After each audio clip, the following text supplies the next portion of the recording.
E aí, para nós fecharmos esse capítulo, tá? Eu vou comentar alguns pontozinhos, assim, para vocês sobre afinidade eletrônica, tá? Ela tem uma relação, de certa forma, com a energia de ionização, né? Mas a gente vai ver que na verdade, é uma relação mais ou menos contrária, tá? Então, ali eu coloco como ponto para vocês de pergunta, né? Como que a gente sabe se um átomo ele vai formar um cátion ou um ânion? Então, tem bastante relação com essas duas informações, tá? Tanto a parte da energia de ionização quanto a questão da afinidade eletrônica. Obviamente, né, aquele Z efetivo, a carga nuclear efetiva, vai ter um pouquinho de influência, né, sobre os valores de afinidade, mas a gente vai ver que não é somente isso, tá?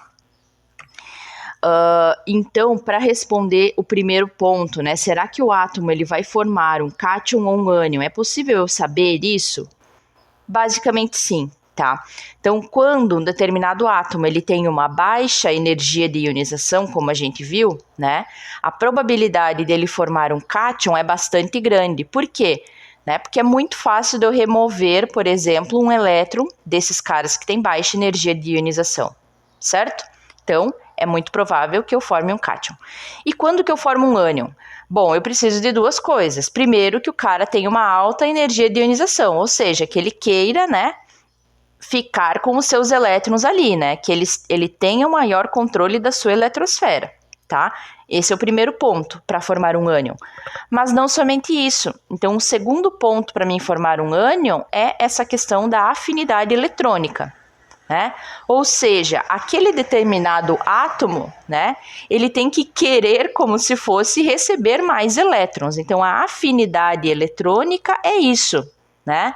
É um cara que tende a atrair elétrons para si, tá? Então, ele tem os dele, ele controla bem os dele, isso é uma questão de energia de ionização, né? Mas ele quer mais, né? Ele tá tentando atrair mais elétrons ali para ficar estável, tá? Então, o que seria essa afinidade eletrônica? Ela é também um tipo de energia, mas a gente diz, né, que é uma energia que ela seria liberada quando um átomo, né, vai receber elétrons, então, tá? Então, quanto maior for a quantidade de energia que o átomo ele libera quando ele recebe, por exemplo, elétrons, né, nós dizemos que esse cara tem uma maior afinidade eletrônica. Vejam só, tá? Quando a gente fala de afinidade eletrônica, eu estou falando para vocês o quê? Que a energia está sendo liberada quando um elétron é inserido na eletrosfera, tá? Se energia é liberada, significa que o átomo está reduzindo a sua energia interna, né? Ou seja, o ΔH, a variação de entalpia, a variação de energia que tem nesse processo de receber o elétron, ela é negativa, né? Negativa por quê? Porque o átomo está liberando, ele está doando energia para que o elétron entre na sua eletrosfera, tá? Então, os átomos eles sempre tendem a fazer isso, né? A reduzir o máximo a energia deles, né? Então, quando o cara lá vai lá, por exemplo, e forma um cátion, ele perde elétrons, é para ficar justamente num nível e subnível de menor energia, para ele ficar melhor em questão energética, né? Para ele ficar menos energético. Quando o cara vai lá e recebe um elétron, é porque ele quis isso para reduzir a sua energia, mas nesse caso ele está liberando uma certa quantidade. Por isso que os valores são negativos, tá? De variação de entalpia. A questão é que essa afinidade eletrônica, ela é sempre negativa, né? Nós vimos que, no caso lá da energia de ionização, eu sempre tenho que fornecer, obviamente, energia para remover um elétron, tá? No caso aqui da afinidade, a gente vai ver que alguns têm valores positivos. Bom, se o cara tem valor positivo, é porque ele não quer receber elétron nenhum, tá? É porque ele está muito bem assim como ele está, tá? Então, nós dizemos assim, se você vai, por exemplo, tentar, por exemplo, né, fazer com que aquele determinado átomo que tem uma afinidade eletrônica positiva receba um elétron, nesse caso, tá? Para ele isso não é conveniente. Então, é como se você tivesse que dar energia para que esse processo aconteça. Por isso que, nesse caso, a afinidade seria positiva. Ou seja, ele não quer. Tá? Você vai ter que fornecer energia, você vai ter que obrigar ele a ter aquele elétron ali que ele não quer. Por que ele não quer? Porque ele já está muito bem acomodado do jeito que ele está, né? Então, ou ele está totalmente estável, que a gente vai ver ali, ó, no caso dos gases nobres, todos eles têm uma energia de ionização positiva, ou seja, eles já estão estáveis, tá? Todos os níveis e subníveis que eles têm estão devidamente ocupados. Para que ele quer mais um elétron, né? Poxa, ele vai ter que fazer mais um, ele vai ter que criar mais um nível e subnível de energia para acomodar esse cara que está vindo, né? Não tem por que ele fazer isso. Ele já está bem como ele está. Então, se você quiser fazer isso mesmo assim, você vai ter que dar energia para ele, tá? Agora, aqueles que são, por exemplo, ali, ó, vocês têm alguns outros que são positivos também na família 2A. Vejam ali, né? Então, o berílio, o magnésio, eles também são positivos, tá? Por que eles são positivos?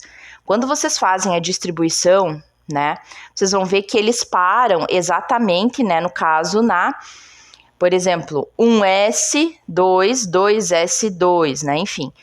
Se eu quisesse inserir mais um elétron nesses caras, eles teriam que gerar, né, um subnível do tipo P para acomodar esse próximo. Então também não é viável, não é econômico para eles, né, surgir com mais um subnível de energia que é do tipo P, tá? Por isso que eles são positivos. Agora, olhem lá o nitrogênio está na 5A, tá? Quando a gente faz a distribuição do nitrogênio, o que acontece? Ele vai estar num orbital ali, né, do tipo P.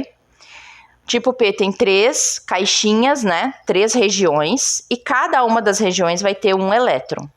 Poxa, o nitrogênio ele poderia comportar mais 3. Por que ele prefere não receber esses 3? Por que ele está ali com afinidade positiva? Porque quando eu inserir, né, esses outros que vão ter um spin contrário dos que já estão ali, né, eu vou ter que exercer um pouquinho de energia. Então, porque esses que vão ser inseridos, né, eles vão estar repulsando aqueles ali que já existem. Então, é preferível, né, não me incomodar e deixar os 3 que eu tenho aqui, mais ou menos assim, tá? Porque esses que vão vir, vão encrencar com aqueles que já estão. Então, também fica positivo, tá? Qual que é a tendência, então? A tendência é que quem tem maior afinidade eletrônica seja, né, aqueles que têm o ΔH mais negativo. Então, quanto mais negativo, maior é a afinidade eletrônica, tá? Por quê? Porque significa que ele libera mais energia quando ele recebe o elétron. Então, ele quer isso mesmo, ele quer liberar energia, tá? Ele quer receber o elétron.